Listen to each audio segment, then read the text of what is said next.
What? The thing's not. Oh, cool. All right. How's it going, guys? Welcome to the Coaching and Smash panel. My name is Junebug. I've been a Smash player for like 10 years now. Dabbled in a lot of games, and now I'm experimenting with coaching and made a lot of progress with these other guys. Oh yeah, I'm coaching Zay. Yeah. What's up, guys? My name is Carrie. My tag is Bro. I want to thank Junebug for hosting this coaching panel. I've been playing for about 14 years. I formerly coached on Tempo Storm with Axe and Johnny, and I coach a couple players here and there, like a freelance. I'm Sleepy K. I've been playing Melee since 2007. I currently primarily coach Wizrobe, but I coach a lot of like lower-level players, helping get better at the game in general. What's up, guys? Crunch. Been coaching Hungrybox for the last, 4 years, something. Been going pretty well. Hey guys, Coach Bobby. I coach CLG, SFAT, and PewPew.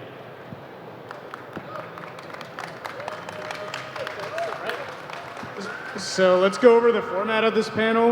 We got a quick 30-minute presentation. We're going to be going into like coaching tools, coaching methodologies, sort of different approaches to coaching, coaching top players, a lot of different stuff. And then after that, we're going to be taking audience questions with a 15-minute Q&A. So let's get into it.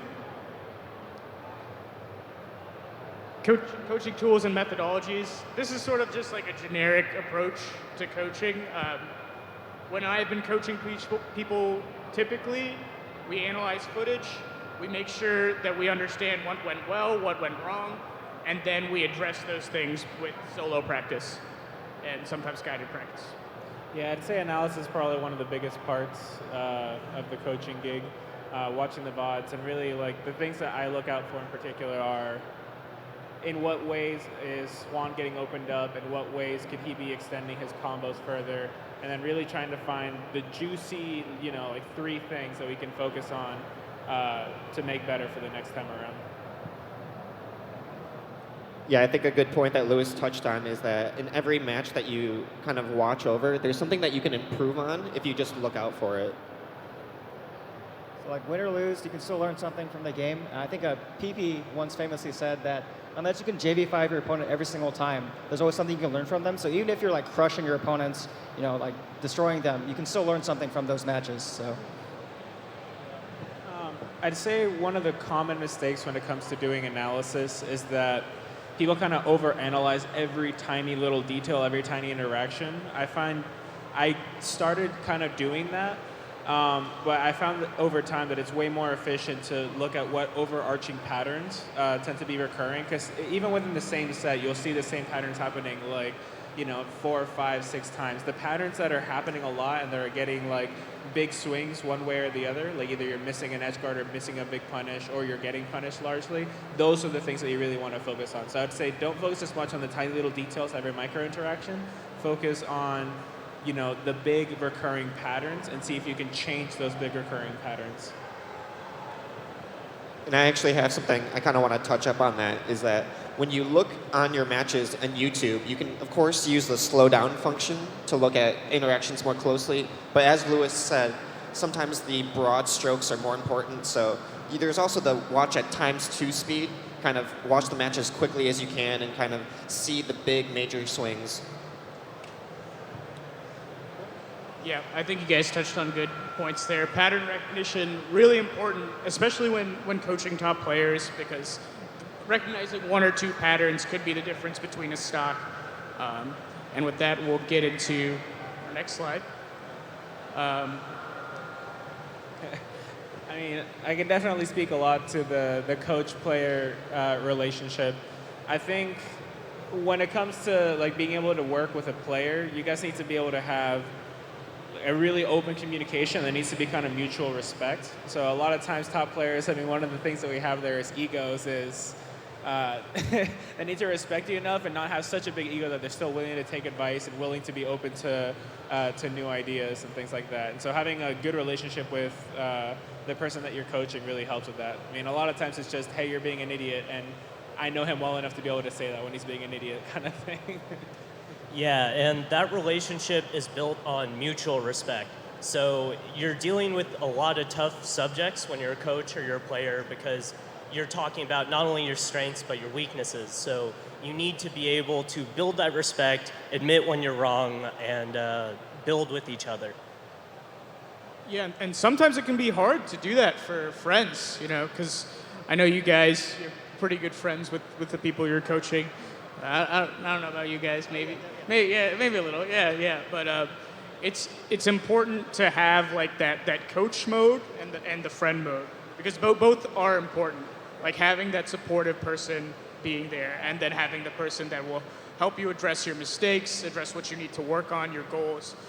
Both are extremely important for coaching, and balancing both can be tough at times. Yeah, I actually, like, to bounce off that point, I actually think it's kind of an underrated part of the coaching gig is how much, like, the happiness of the player, like the general feeling of like belonging of the player matters outside of like just the game itself. A lot of times if like, someone like had a great weekend, someone's surrounded by friends, they feel they have homies that are cheering them on, like that just puts them in the great mindset to be able to, have the energy and the focus when it comes to time to get serious, but also just to keep a positive mentality when things go down, or go wrong, which inevitably they always go wrong. Kind of just bouncing off that idea, your favorite player is just a human, so there are a lot of human aspects of the game, supporting your favorite friend or player, and kind of just being like a second pair of eyes or their support system, and always encouraging them to be the best version of themselves. Really quick, I wanted to talk about what is talent and what makes these top players different from you. And the question that's asked over and over again, especially more like performance art, where it can't be objectively tested, like runners run fast, right? Fast runners have the best times. But things like being a violin soloist or being a ballet performer, it's all based on quality hours. So every single top-level ballet performer, every single top-level violinist, every single top-level Smash player, they have put in the hours. And there can be this innate ability, maybe you gravitate towards something that helps you in your Smash gameplay, but overall it comes down to how hard you're working and the quality of hours that you're playing in. So these top players are all human beings just like you. They've just worked harder to get where they are. I think not only working harder, but genuinely part of talent, I believe, is loving what you do. Like, I don't think, like, when Melee becomes a chore, when it becomes something that you don't want to do, that you're forcing yourself to do, it's really hard to improve. And so one of the things that I know makes Juan good at the game is that he loves the game almost more than anyone that I know. And so when it comes to, it's not a chore to practice for 4 hours or whatever. And usually if you're forcing yourself, it's usually going to be a bad quality of practice. If you are happy and open to new ideas and enjoying what you're doing, you'll be able to explore new opportunities as you're practicing. And that's actually a big part of talent. It's just not losing the love that you have for the game and the reason that you did it in the first place. I think that's pretty interesting because like passion is so I think ubiquitous in the top player community and the Melee community in general. And I think you can really see it driving a lot of the top players into continuing, because let's be honest, there's not a lot of money in Smash. If you play Smash, then it's because you really enjoy the game, and I think you see that a lot. Next slide. Building good habits. This is something that a lot of people don't necessarily understand how to do. And it can literally make or break your performance. I just took a picture from, I believe it was the book Habit, but essentially habits are formed by like establishing a routine and then linking that routine to a reward and then having triggers for that routine. And in the Melee context, it literally can just be as simple as practicing something again and again, more often than establishing good habits, at least in the top player field. I think addressing bad habits is pretty common, and knowing how to break out of those routines, those sort of getting rewarded for bad things can be tough. So building muscle memory is probably the most crucial thing that I worked on with Hungrybox. So this is probably where the biggest benefit of a coach is. So once you analyze things and establish what situations you really need to work on, the thing with Melee is if you think about the situation, it's already too late. It needs to be second nature. And so part of what we would do is we would literally, 20xx, like rewind and grind the same scenario over and over and over and over and over again for many, many, many, many days until it became second nature. So if you guys look at like the history of like us coaching, so like the platform tech chase, rest stuff, a lot of the edge guarding that we like ended up working on, a lot of that is just really grinding it over and over and over and over again to the point where it's just complete second nature. And that's what your game has to become. So if you can get a practice partner and be like, okay, today I want to practice this specific scenario and grind it over and over and over again until you don't even have to think about it, that's a huge, huge, huge part of the game. And then moving on from that is when you have super strong muscle memory for one option, you need to get to the point where you have muscle memory for multiple options because the mix-up game is important. So a lot of younger players will do the same thing every single time because their muscle memory is so strong, and you actually have to untrain yourself. You have to consciously say, okay, I'm going to choose this other option a lot more often so that you have access to all these different paths, but all those paths are part of your muscle memory, if that makes sense.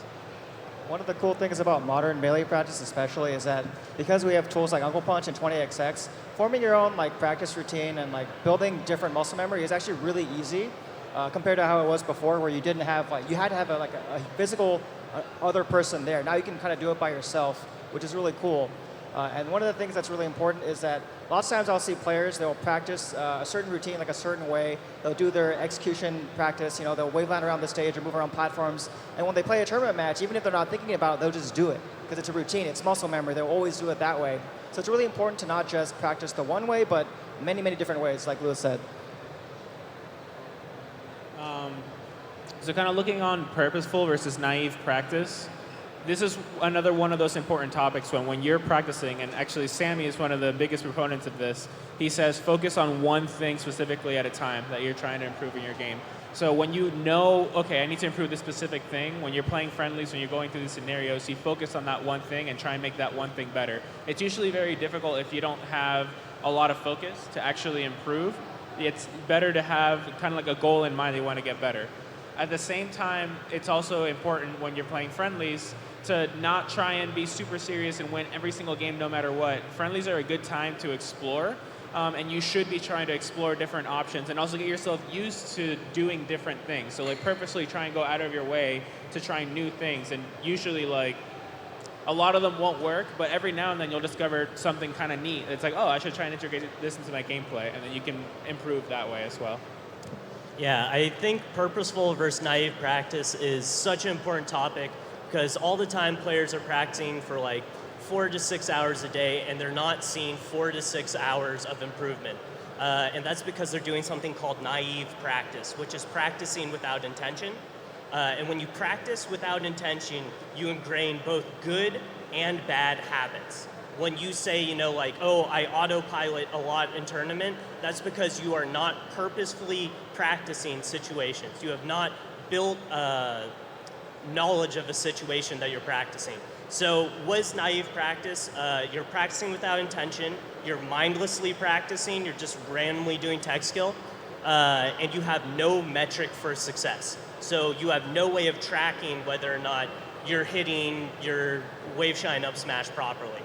You're not tracking your success rate on it. So purposeful practice, it targets a weakness, it starts slowly and you build good form, and then you slowly speed it up through repetition. Because the thing is about muscle memory is that if you build a bad habit, it's so much harder to work that out than just ingraining a good habit in the first place. And once you have built good muscle memory, it stays with you for life. Yeah. I think kind of like bouncing off of that, like when you have naive practice, when you're just reinforcing whatever habits you currently have, you're just making, like you said, like both the good and the bad stronger, but you're not changing. Fundamentally, if you're trying to get better, it involves changing. And so having purposeful practice is what kind of can channel that change. So all these things are, how can I change my gameplay? I can do it by focusing on a specific thing in a match. I can do it by taking someone else and grinding a new scenario. I can do it by consciously thinking about the different mix-ups and trying different mix-ups. But fundamentally, it's about change. And so you have to be asking yourself, how am I changing? How am I improving as I'm playing the game? Because you should always have something that you're trying to improve upon when you're playing. Yeah, and I think having those small, discrete goals are really important for Melee players, because Melee, there's a lot of aspects of it. It's sort of the amount of skill in different attributes, whether it be movement, DI, mix-ups offensively and defensively. It can be overwhelming. So, like you guys said, sort of narrowing it down, having that discrete purpose when you're playing, can be really helpful. So on top of that, like lots of times when people try to break down a bad habit, let's say for example, you always roll out of the corner every single time. And so you got to break that bad habit so people will stop rolling out of the corner, and then they won't know what to do because they don't have a habit to replace it or something to replace it, period. And the important thing to understand is that rolling out of the corner isn't necessarily a bad option, for example, but it's the fact that you're doing it every time that's a bad habit, and that's the problem in the first place. So you got to replace it with a better thought process there, which is a better habit in the first place. On top of that, building bad habits or breaking down bad habits and replacing them with better habits isn't just a physical thing. It's also like a mental thing, because lots of times people will do things like they'll kind of be really hard on themselves or be really down about their play, or they'll make a mistake and that'll affect the rest of their game, and then they'll just potentially even just lose off of that. But you can build a better habit in terms of your mentality, which is really, really important.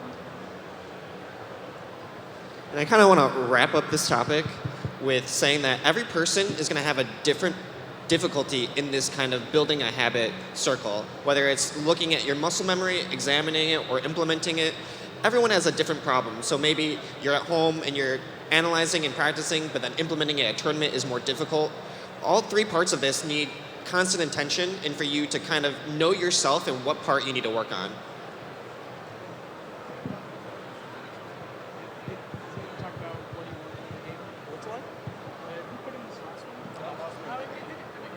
So it's also important for the last point. What do you want from the game is actually a really, really important thing. I think one of the most historic what do we want from the game situations was when Mango finally had to kind of give up the fact that he couldn't just rush down Armada forever. Armada would just wait for him to approach in a overly aggressive way and just take his stock every single time. There's those famous friendlies when Mango went to Europe where Armada would almost 3 or 4 stock him many games in a row because he was refusing to kind of let go of what he wanted from the game. But he came to terms with the fact that he can still kind of get what he wants from the game, being aggressive, making hard reads, going for cool options. But he can tone it down to a point where he can still play within the game's parameters, which is really, really important. And it's important to build sort of, as a coach and as a player, it's important to build a game plan and a thought process around what the player wants from the game. So example, for Wizrobe, he wants to kind of reduce everything down to I can hit this consistently every single time. This is something that is a win situation for me 100% of the time. So you can structure his game plan and the options that he'll pick around that kind of thing.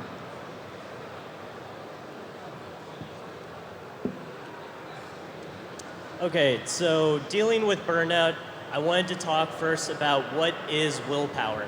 And willpower is a finite resource. It's like the amount of sleep that you're getting, the amount of energy that you have during a day. Every single time you make a decision, especially a decision that you might not necessarily want to do, you are expending willpower. Life is not an anime. You cannot train in the woods for 24 hours a day, sleep for 6, and then train for another 24. You need to be able to balance your life and balance things that you enjoy doing and things that you love and things that you need to do with Super Smash Brothers or whatever you're trying to compete in. And then I also wanted to talk about what is motivation, because a lot of people are saying, when I'm motivated, I'm always practicing my best. Or when I feel motivated, I can practice for 6 hours a day, but a week later I can't practice. Motivation is an emotion. It's like happiness, it's like sadness. It comes and it goes. The only thing that is actually going to stick with you is discipline and willpower. You can't just wait to be motivated to continue practicing. You need to build the willpower and build training into your schedule so that you can play even on the days you don't necessarily want to.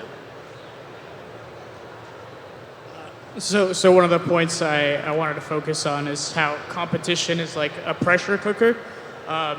Nationals and Melee sort of have your hardest matches just all in a row, top 64 all in a day, and then you have top 8. So you're going to be playing some of the hardest opponents you will ever play just straight. And then top 8 is sort of like that as well. And I think it's important to sort of realize that this is like a high stress situation, and being able to like calm yourself down, not taking it too hard, sort of like Crunch was saying, is really important for not burning out. Yeah, I actually think one of the most underrated things in tournaments is actually just not playing the game. So things like you're in Smash and Splash, like actually just go to the water park, take a break, like So take your fun. mind off the game. It's actually super underrated, but it's one of like I think the key things that we have. So if you're just 3 days in a row, 16 hours a day, only playing the game, you are inevitably going to burn out. So it's actually a really important part of performing your best to know when you shouldn't play, when you should, just take your mind off the game and go relax and have some good food with friends. It's actually a really important part of the game. Yeah, and it's kind of what Bobby was touching up on, is that willpower is a finite resource. So when you're about to expend a lot of willpower in tournament, you want to kind of manage it, almost like a stamina meter in like a boxing game. You just have to know ahead of time what your conditions are going to be like, take care of yourself, and then expend your willpower during the hardest moments of the tournament. Cool. So I guess I can talk about diffuse versus focused thinking. There's actually, in my opinion, a really important concept that isn't really appreciated enough. But so diffuse thinking is kind of like when you're sitting in the shower and like a crazy new idea will come to you, or you're laying in bed right before bed and you think of something new.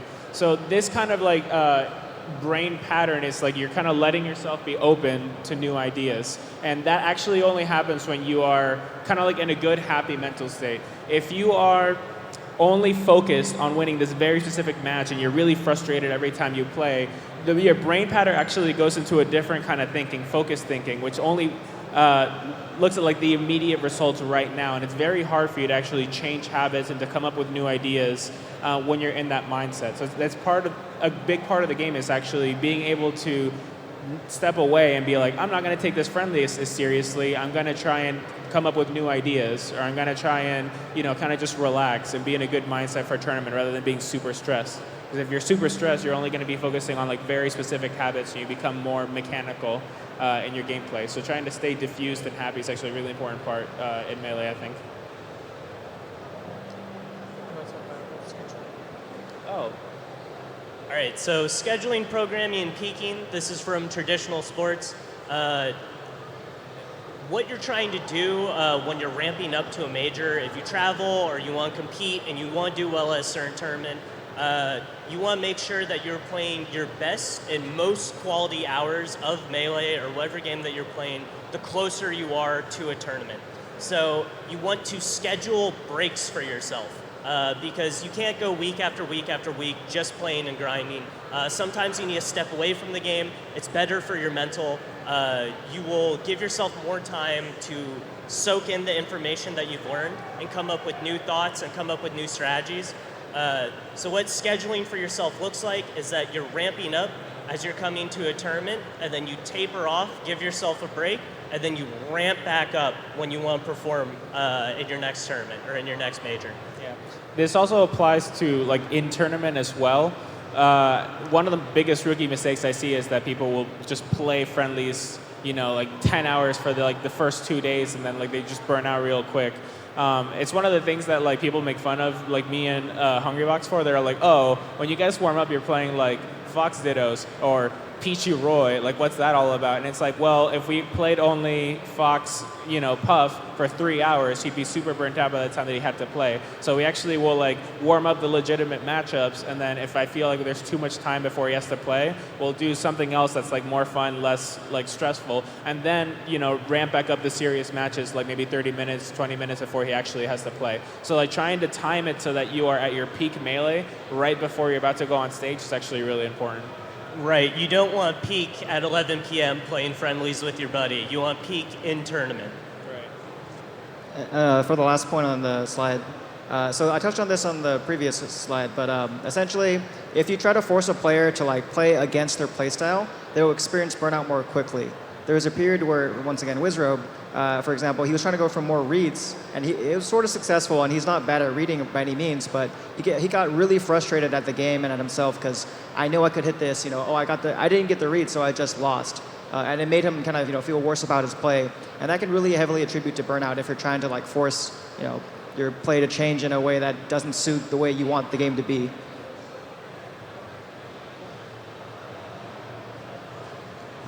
Okay, so I want to talk about teaching performance. I get this a lot from people. They say that they're too nervous on stage, they can't perform during a match, and how can I combat this? So there's a lot of subjectivity when it comes to performance. So I want to give you guys some objective notes that have been used for many, many years to handle performance. So the first thing is mental arousal. When, say in a traditional sport, if it's a 0 to a 10 for mental arousal, you want your linebacker in American football to have a mental arousal of 10. He does not need to be paying attention to the field. He needs to get to the other side of the other linebacker. All he needs to do is go. But if you're a wide receiver or if you're a safety, you need a mental arousal more like a 6. Because as your mental arousal increases, your focus narrows. So you don't want to be so amped up to the point where you can no longer focus, especially in a game as complex as Smash. So learn to see the signs of mental arousal. If you're too hyped up, try doing breathing, try doing meditation and exercises. And the same thing for physical tension. Physical tension is an important thing in Melee and in esports and all sports. If you are a power lifter, again, you want a physical tension of a 10. Weight goes up, that's it. But if you are a soccer player, you want to stay loose and you want to stay fluid. You want a physical tension of a 3 or a 4. And ways that you can handle physical tension is find where you like to be, how tense you like to be. And if you're going up on stage and you're a lot more tense than normal, try doing breathing exercises, try shaking out your body, and try doing actual physical exercises because it will release physical tension. I think one of the biggest things you can do, especially like younger players when they get a lot of those nerves, is actually lean into it, right? So like this nervousness, the adrenaline is pumping, and some people like get really, really tense and they're kind of fighting it. Like instead, like smile, be like, yes, like I am alive. This is why I play the game. This is what I want to do. And when you treat that tension as actually a positive thing, you can actually use that to channel better gameplay and better focus. But if you're trying to fight it and you let it overwhelm you, then it's not going to work. So like smile, like lean into it, be like, I'm not going to feel this sitting by myself at home on my couch. I'm not going to feel this playing friendlies. I feel this now because I'm in this moment, and lean into that. And that tends to help. Funny enough, smiling is one of the best ways to release physical tension. Taking things like power poses and smiling, that stuff actually works. I think how you perceive the adrenaline is very important, because some people, they get adrenaline up and they're like, oh, I'm so nervous. But another way of perceiving it is, oh, like I care so much, like I feel alive. And I think a lot of the top players are good at utilizing that, just playing with their adrenaline rather than playing with fear.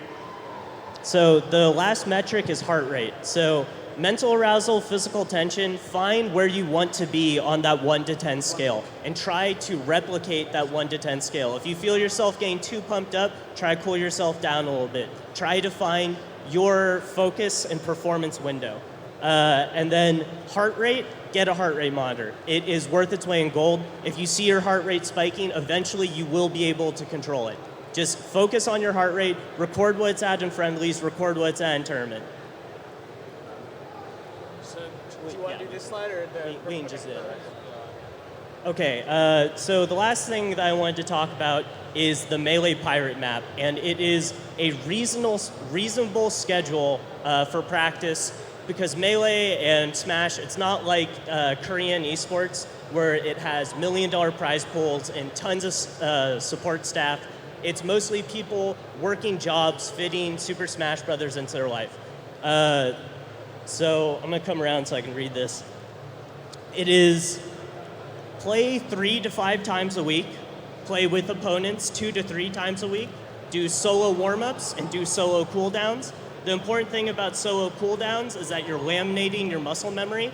NBA players don't shoot free throws when they're fresh, they shoot them when they're tired. If you can't focus, take a break. Mindfulness is a very important part of practice. Watch others play as much as yourself. I mean, there are people out there who have labbed the situations a million times before. If you look, you will find it. Take notes for yourself. Take notes before your gameplay. Take notes after your gameplay. Sleep more than you game. Sleep is the most important resource, I think.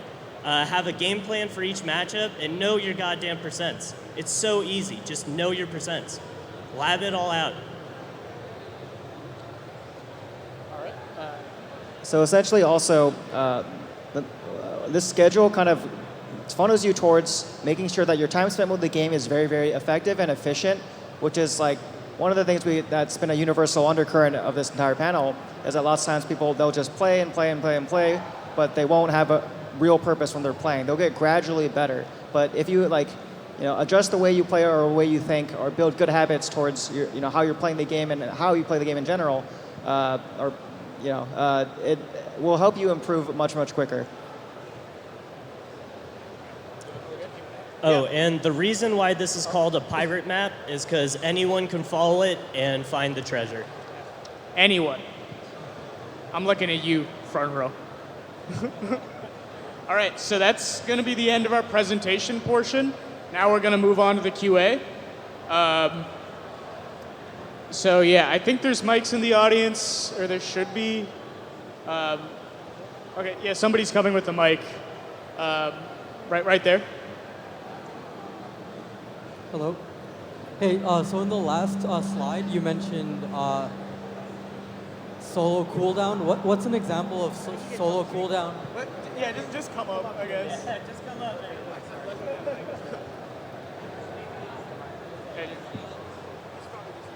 So in the last slide, you mentioned solo cooldowns. What's an example of solo cooldowns in Smash?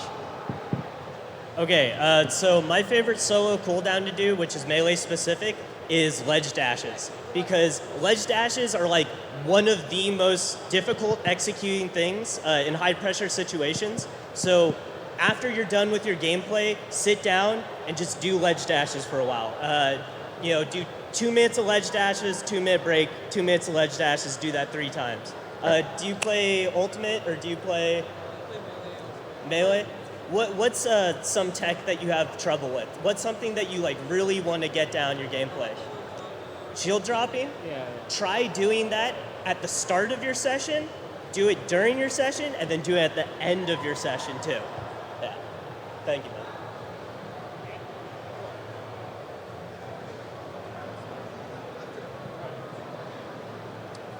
Do you know a reliable website to find coaching, and how much does it cost? Could you repeat that? Do you know a reliable website to find coaching, and do you know how much it costs?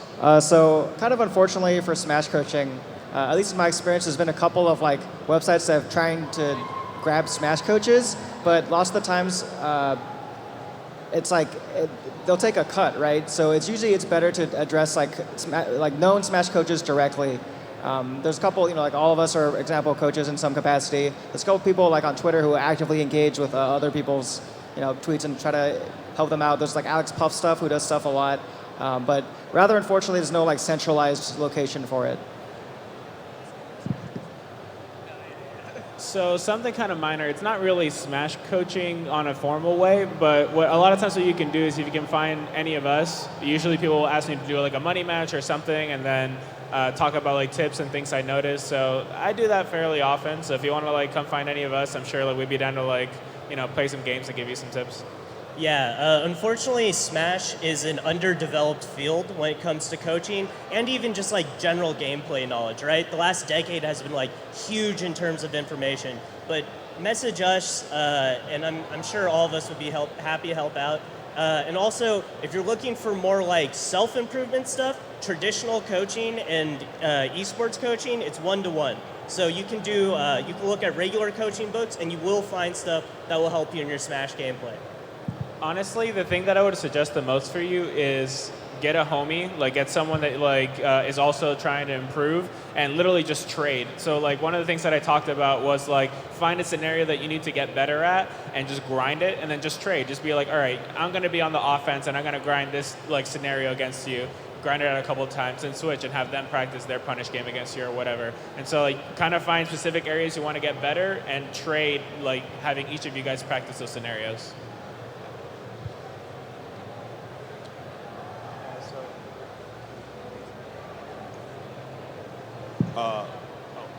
What are some effective note-taking strategies for before your session, during, and after your session?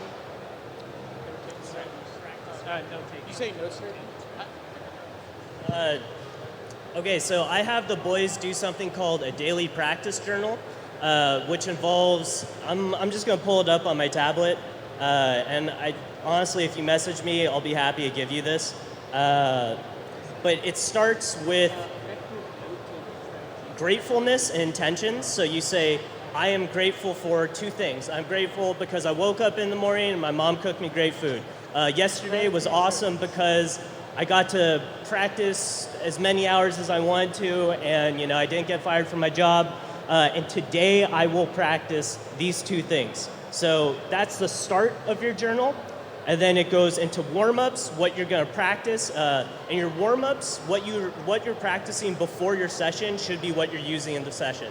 So I keep going back to Melee, but if you're doing up throw up air percentages, you need to practice those percentages and then take into your matchups. So you do warm-ups, and then you do matchups, and then you do reflections and actionables. So you reflect on your session that you just had, you talk about what you did well, you talk about what you did poorly, and from those two things, you create actionables. And the actionables are what you're going to practice next time.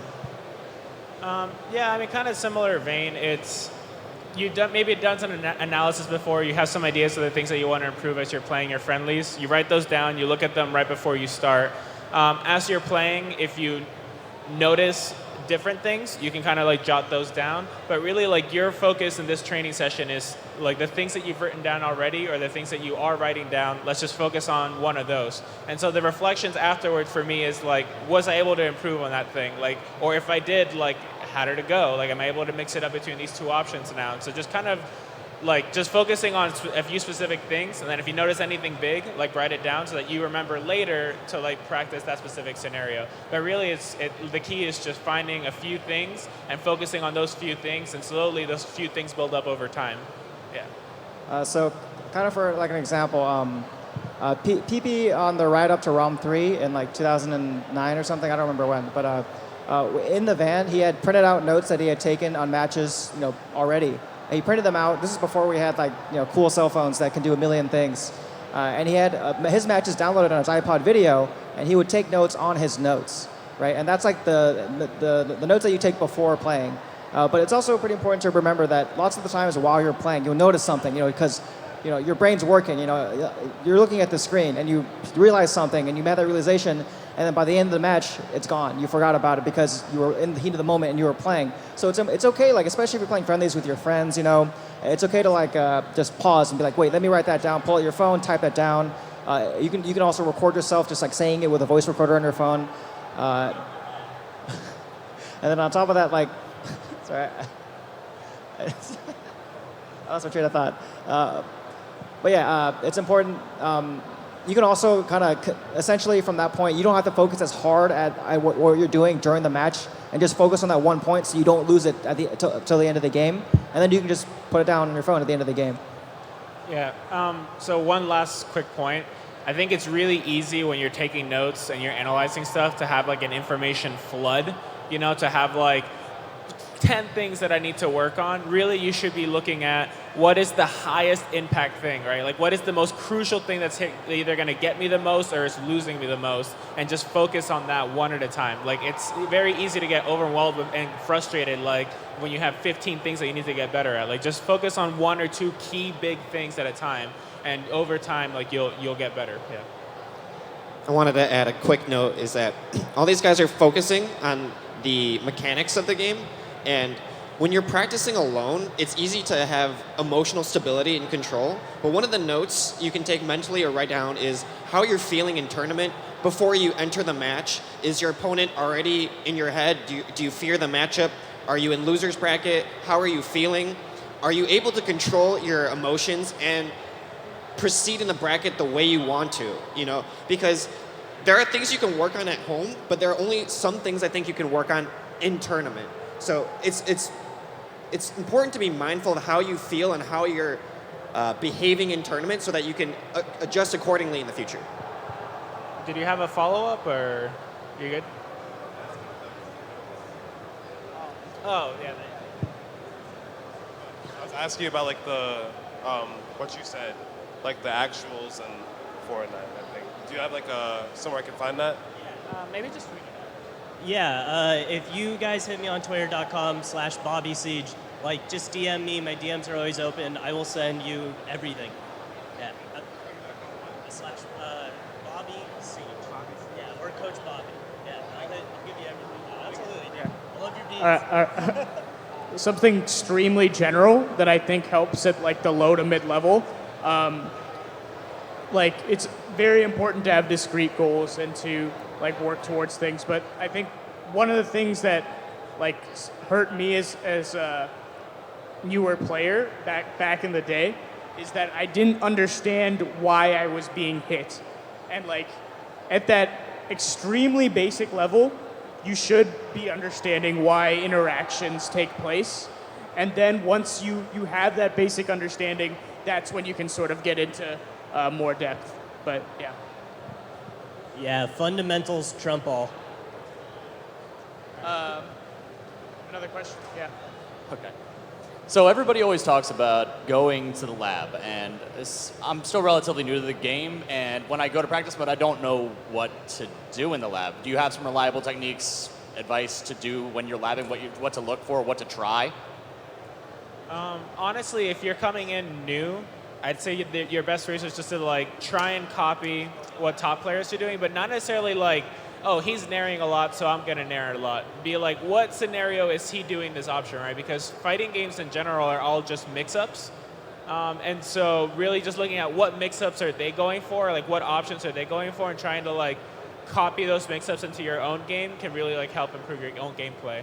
But really at the end of the day, it all comes down to mix-ups, and so if you're playing Melee, really the first step to improving at Melee is you need to unlock the game. And by that I mean like you need to have the tech skill to be able to do the things that you see top players doing, because like these options aren't like technically easy if you're just getting started. So I'd say that's the first step, is like getting technically there, and then you can start to implement some of the key like mix-ups and options that you're seeing in like high level play.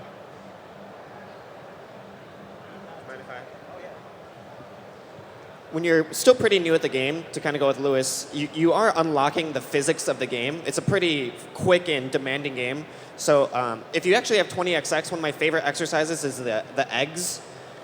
When they spawn, you're just trying to control your character and understand your hitboxes. The beauty of practice mode is no one is hitting you. So because it's a fighting game and you're learning, when you're in battle, it's really hard to learn.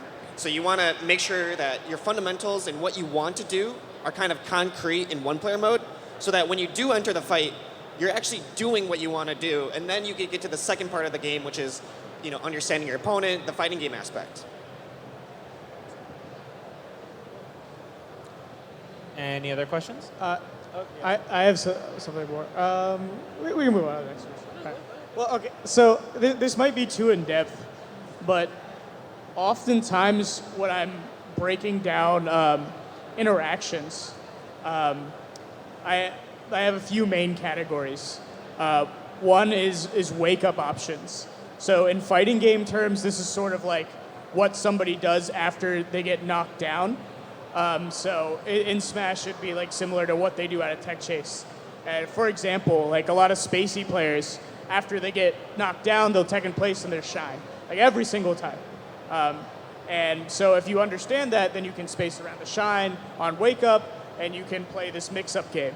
That's one layer. And then there's recovery, landing options, ledge options, defensive options, aka like out of shield or out of crouch cancel, DI mix-ups, movement, approaches, tech patterns, emotional state. And this is a lot. The stock market is doing. Did you get all that? The melee, many people are attending the tournament. And spacing. And like understanding the mix-ups on all those things might, now I think about it, it's a lot. It might be too much. But like, yeah. Breaking, at some level, you're going to have to break all of those categories down into discrete mix-ups. Once again, also, kind of touching on what Lewis said earlier, don't be afraid to copy your favorite players, right? You see something they do, you see them combo a certain way, you like it. So take that, copy it, you know? A lot of people get really afraid that their playstyle is going to be a carbon copy of like a certain players if they take stuff from them. But that's actually impossible. You can't do exactly what they're doing. You can't think exactly what they're thinking. Even, the many Wizard of impersonators that have cropped up after his, doing well recently, they don't play anything like him. So don't worry about that. Time for one more? Or? We might have one more? Yeah. Okay, I think we have time for one more. Okay. So I have a question in terms of VOD analysis. Do you usually only go for, like you said, a few things at a time? Where do you usually start in terms of your match analysis? Because I always seem to have trouble, whether it be I'm watching my Smash VODs, Eunice VODs, Samso VODs, I can't seem to have a good place where to start because I see a million things I'm doing wrong and I want to fix them all. Yeah. Wait, what did he say? He's asking what to look for during VOD review. Sure. Yeah, so I think I touched on that a little bit. The key really is try not to get overwhelmed by all the things that are happening, right? Like within the match, there will be like very key patterns that are happening. So like, you'll see the same scenario, you getting hit in the same way over and over and over and over again. Find the thing that is hurting you the most, or where you see that you're not extending the combo the most. So that you see a top player do this, but you're not doing like this punish game. Find the key high impact things and just focus on them one at a time. But really, it's about like don't get overwhelmed and microanalyzing every little thing. It's focus on whatever is the highest impact, like big recurring pattern, and just try and fix that one thing. And just doing that little by little, you'll get way better really fast. Yeah. I think one of the keys when you're watching matches for yourself, right, is when you watch high-level matches, you have to understand that there's so much going on and they're playing at such a high level that maybe it's okay to look at that and to look at other matches. Look at your own matches, look at your own local tournaments, and see, is every level of gameplay look like this? Like, what can I learn from the medium level? Is it easier for me to digest? Maybe watch the matches of the opponents that you just lost to or the local opponent that won to kind of ease your way into understanding stuff. It's almost like when you only watch grand finals of tournaments, you're watching basketball finals all the time. There's only so much you can learn from watching the very, very of the best if you're not on their level. A really simple thing you can also like start doing is, let's say you look at the end of the match, right? And you say, okay, so I got 4 stocked here. So you can think, okay, was it 4 stock at a high percent? Why couldn't I take that stock? They can sort of work backwards in some situations if that helps. Maybe you're having trouble landing the killing blow. Maybe you look back at over the course of the game and you do damage very sparingly because you didn't combo correctly, and you can kind of find a solution from working backwards. Sort of getting into like super specifics. I kind of touched on this earlier. Let's say like your opponent's recovering a certain way. They always go for a high side B as Fox. You have to think, what can I do to address this situation? And then once you understand that, that's sort of where the mix-ups get to built in. If if you're playing, let's say Sheik, for example, and Fox is going to high side B, maybe you want to go up there with a Nair or a Fair. So just having those small solutions to all the patterns you see. Let's say they always wave dash back out of shield. Maybe next time you're going to boost grab that. It's like, okay, I fair their shield and they wave dash back. Next time I'm going to fair dash dance boost grab. Oh wait, you're an ultimate player? Ooh. Okay. Okay, so let's say you know somebody's gonna roll out a shield every time. Then you like use an aerial maybe to cover that, or there's like full hops allowed in ultimate, right? Maybe full hop aerial or something. Okay, I think I fixed it. All right. I think it's good to look at situations of when you're getting hit and why you're getting hit. And then that will give you situational recognition of like, oh, I got hit here, and then you kind of lab out that situation and you look at why did I get hit? When you're hitting your opponent, are you getting the most damage that you can possibly be getting? Is there something better that you can be doing? So I like to break it down into neutral, punish, and edge guard. And I think those are kind of like the three fundamentals of Smash games. So when you die, why did I die? Did my opponent get back to stage? What did I miss? Could I have done that situation better? So you're looking at all these little situations, these micro situations, and you're labbing them over and over and over, and you're finding answers for yourself. But I think when you hit your opponent, why you hit your opponent, when you're getting hit, why you're getting hit, the tempo of your neutral, and then just lab out these situations.